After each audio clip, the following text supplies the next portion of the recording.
Now, the new education policy brought by the BJP government, it does have a chapter about gender inclusion. BJP സർക്കാർ കൊണ്ടുവന്നിരിക്കുന്ന പുതിയ വിദ്യാഭ്യാസ പദ്ധതി 2020 അതിൽ ലിംഗ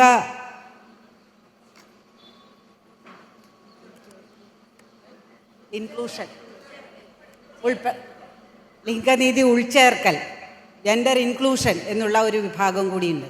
I mean, to make it simpler, it includes this issue of how women and men are to be viewed.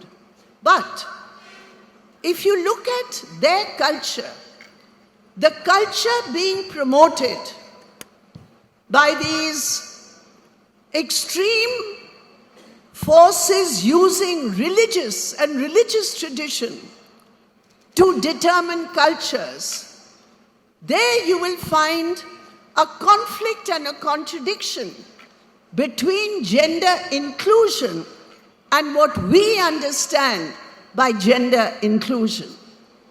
എങ്ങനെയാണ് സ്ത്രീകളും പുരുഷനും തുല്യമായി പെരുമാറുന്നത് എന്നുള്ളതാണ് അത് സ്വാഭാവികമായും അതിൻ്റെ അർത്ഥമുണ്ടാകേണ്ടത്, ജെൻഡർ ഇൻക്ലൂഷൻ എന്നുള്ള. എന്നാൽ ഇന്ന് ഭരണവർഗത്തിലിരിക്കുന്ന മതപാരമ്പര്യങ്ങളെ പ്രൊമോട്ട് ചെയ്യുന്ന, അവയെ പ്രോത്സാഹിപ്പിക്കുന്ന അവരുടെ സംസ്കാരം എന്നുള്ളതിൻ്റെ നിർവചനം അങ്ങനെയല്ല. അത് ഈ തമ്മിലുള്ള കോൺഫ്ലിക്റ്റുകളും തമ്മിലുള്ള ഏറ്റുമുട്ടലുകളുടേതായിട്ടുള്ള സമരങ്ങളുടേതുമായിട്ടുള്ള ഒരു തലത്തിലാണ് അവർ അതുകൊണ്ട് ഉദ്ദേശിക്കുന്നത്. I mean, what did the RSS chief Mohan Bhagwat say? He said women's main role as a homemaker, as a mother, to look after her children, to give sanskar to the children. And if a woman is out working, she is not performing her role as a woman. RSS മേധാവിയായിട്ടുള്ള Mohan Bhagwat എന്താണ് പറഞ്ഞത്? സ്ത്രീകളുടെ ഒരേ ഒരു കടമ അവരുടെ കുട്ടികളെ നോക്കുകയും അവർക്ക് ശരിയായ സംസ്കാരം കൊടുക്കുക എന്നുള്ളതാണ്. അത് ചെയ്യാത്തവർ സ്ത്രീകളുടെ എന്നുള്ള നിലയിൽ അവരുടെ റോൾ നിർവഹിക്കുന്നില്ല എന്നുള്ളതാണ് RSS മേധാവി പറഞ്ഞത്. So, inclusion can be many things. You can say inclusion, teach in a textbook how a woman should cook. That's also inclusion. You're including women. So the question is, are our textbooks for children challenging the stereotypes which our so-called tradition and custom prevails? ഉൾച്ചേർക്കുക എന്നുള്ളത് കൊണ്ട് എന്തും ചെയ്യാം.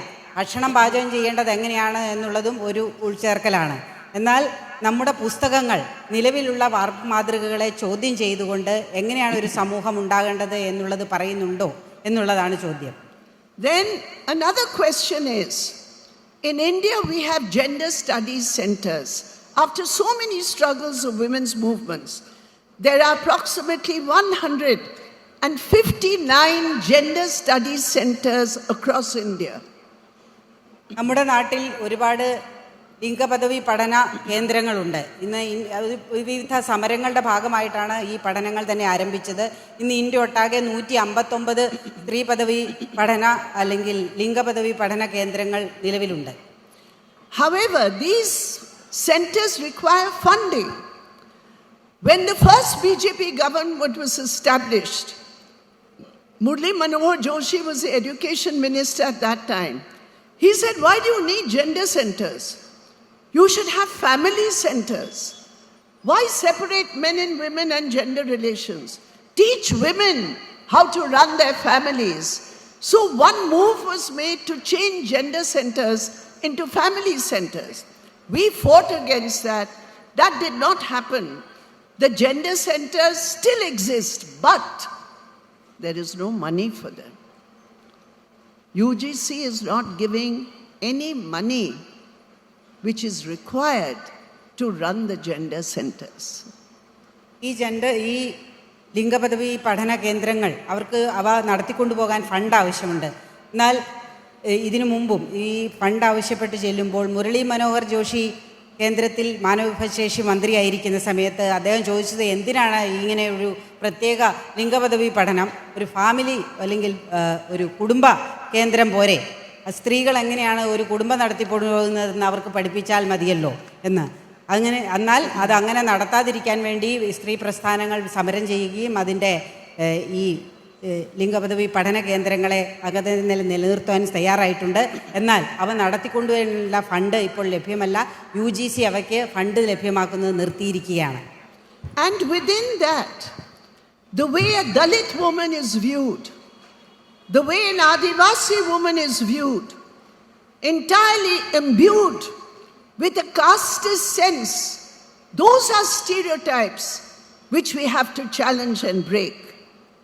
ഇവിടെയെല്ലാം ദളിത് സ്ത്രീയെ അതല്ലെങ്കിൽ ആദിവാസി സ്ത്രീ അങ്ങനെ ജാതിയുടെയും മറ്റ് സാമൂഹ്യ പദവികളുടെ അടിസ്ഥാനത്തിൽ എങ്ങനെയാണ് ഈ സ്ത്രീകളെ അതിനുള്ളിൽ തന്നെ വിവേചനം അനുഭവിക്കുന്നത് എന്നുള്ളതും നമുക്ക് കാണേണ്ടതുണ്ട്. അങ്ങനെയുള്ള സ്റ്റീരിയോ ടൈപ്പുകളെയും നമുക്ക് ചോദ്യം ചെയ്യേണ്ടതുണ്ട്. And unfortunately, my dear friends, these views, and what I would say is gender illiteracy, starts often from the very top. ഈ കാഴ്ചപ്പാടുകൾ നമ്മൾ എങ്ങനെയാണ് മുന്നോട്ട് വയ്ക്കുന്നത്? ഈ സാക്ഷരതയിലെ ലിംഗപദവി ജെൻഡർ അത് Illiteracy starts from the top. അതിൽ ഉള്ള നിരക്ഷരത, ലിംഗപദവിയിലുള്ള നിരക്ഷരത അത് ഏറ്റവും മുകളിൽ നിന്നാണ് തുടങ്ങുന്നത്. You have Sakshar. What is the opposite of Sakshar? നിരക്ഷര. Huh? നിരക്ഷര. Niraksha. So that Niraksha, that is starting from the top. Gender Niraksha, Ling Niraksha is starting from the top. Okay, you got that point. Now, for example, you look at Parliament and you look at the kind of comments made by some of our top leaders.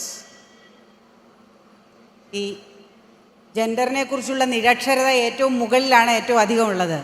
അത് നമുക്ക് കാണാം പാർലമെൻറ്റിൽ എങ്ങനെയാണ് നമ്മുടെ നേതാക്കന്മാർ പല നേതാക്കന്മാരും പ്രസംഗിക്കാറ്, എങ്ങനെയാണ് അവർ പെരുമാറാറ് എന്നുള്ളത്. In describing a victim of rape, you remember the Nirbhaya case in Delhi in 2012. One top BJP leader who now holds a minister's position in Madhya Pradesh, he's a top RSS leader also. He said, just like Sita was punished when she crossed the Lakshman Rekha and went after the golden deer, if a woman does not remain within her sanskar, then she may face rape. ബലാത്കാരത്തിനെതിരായ ഒരു സ്ത്രീ, നിങ്ങൾക്ക് ഓർമ്മയുണ്ടാവും ഡൽഹിയിലെ Nirbhaya case. അന്ന് BJPയുടെ ഒരു നേതാവ്, ഇന്ന് അദ്ദേഹം മധ്യപ്രദേശിലെ ഒരു മന്ത്രി കൂടിയാണ്, ഒരു RSS നേതാവുമാണ്. അദ്ദേഹം പറഞ്ഞത് സീതയ്ക്ക് എങ്ങനെയാണ് ശിക്ഷ കിട്ടിയത്, അവരുടെ ലക്ഷ്മണ രേഖ മറികടക്കാൻ വേണ്ടി പോയതുകൊണ്ട്, അതുപോലെ ഒരു സ്ത്രീ അവരുടെ സംസ്കാരത്തിൽ നിന്നും പുറത്തു കടന്നാൽ അവർക്ക് ഇതുപോലെയുള്ള ശിക്ഷ അനുഭവിക്കേണ്ടി വരുമെന്നുള്ളതാണ്. We have seen how victims of rape are shamed. What were the clothes she was wearing? Who was the man she was wandering with? Why was she not at home? Why was she working outside at night? The victim being blamed and shamed is very much part of gender illiteracy and gender misogyny. നമുക്കെല്ലാം അറിയാം, വിവിധ സ്ഥലങ്ങളിൽ ബലാത്കാരത്തിനിടയാകുന്ന അതിൽ ഇരകളെ എങ്ങനെയാണ് സമൂഹം ചോദ്യം ചെയ്യുന്നത്. എന്ത് വസ്ത്രമായിരുന്നു അവർ ധരിച്ചിരുന്നത്, അവരാരുടെ കൂടെയായിരുന്നു ഉണ്ടായിരുന്നത്, അവരെന്തുകൊണ്ട് വീട്ടിലുണ്ടായിരുന്നില്ല, രാത്രി എവിടെ പോയിരുന്നു. അങ്ങനെ ഇരയെ വീണ്ടും അക്രമത്തിനിരയാക്കുകയും അവരെ തന്നെ ചോദ്യം ചെയ്യുകയും ചെയ്യുന്ന ഒരു സംസ്കാരമാണ് നിലനിലുള്ളത്. So my first suggestion in this seminar is